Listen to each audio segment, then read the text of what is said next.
నమస్తే. తెలంగాణలో అనుకోకుండా జరిగినటువంటి దురదృష్ట సంఘటనలు ఉమ్మడి ఖమ్మం జిల్లా, ఉమ్మడి వరంగల్ జిల్లా, ఉమ్మడి నల్గొండ జిల్లాలో ఈరోజు పెద్ద విపత్తు తలపించింది. అందరికీ తెలిసినటువంటి విషయమే. వర్షాలతో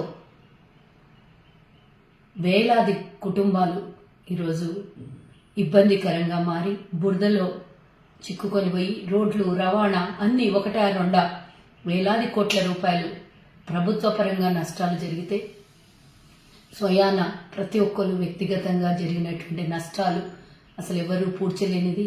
ఎంతో మంది ప్రాణాలు కోల్పోయినటువంటి పరిస్థితి. ఈరోజు రాష్ట్ర వ్యాప్తంగా చాలా దిగ్భ్రాంతితో ఉన్నటువంటి ప్రతి ఒక్కరు ఈ దిగ్భ్రాంతిలో ప్రజలందరూ కూడా అప్రమత్తంగా ఉండటమే కాకుండా ఈరోజు నల్గొండలో, ఖమ్మంలో, వరంగల్లో జరుగుతున్నటువంటి ఈ విపత్తు కాండకి ప్రభుత్వం ఎంత సహాయం చేసినా కూడా ప్రతి ఒక్కరి సహాయం కూడా అవసరం ఉంటుంది. స్వచ్ఛందంగా ఒక సేవా దృక్పథంతో మనమందరం ముందరికి వస్తాం. చేయి చేయి కలుపుదాం.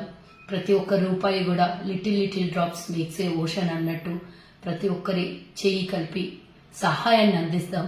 ముఖ్యమంత్రి సహాయ నిధికి వరద బాధితులకి సహాయాన్ని అందించడానికి మనమందరం కూడా ముంగల్కి వస్తాం. మనకు చేతనైనంత సహాయము, ఆర్థిక సహాయము, ఇంకో రకంగానూ ఉప్పు, పప్పు, బియ్యం రూపంలోనూ, లేకపోతే వస్త్రాల రూపంలోనూ, ఏదో ఒక రూపంలో అక్కడ ఏర్పడినటువంటి విపత్తుని కాపాడడానికి మనం అందరం కూడా తరలి వెళ్దాం.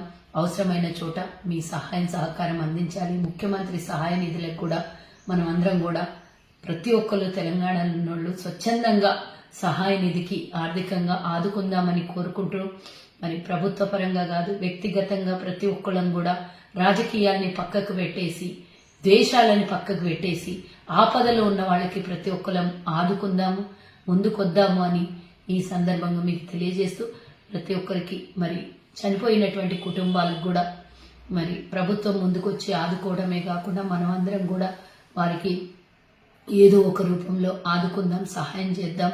అన్ని ఇండ్లు నీళ్లతో మునిగిపోయి, బురదతో మునిగిపోయి ఉన్నాయి.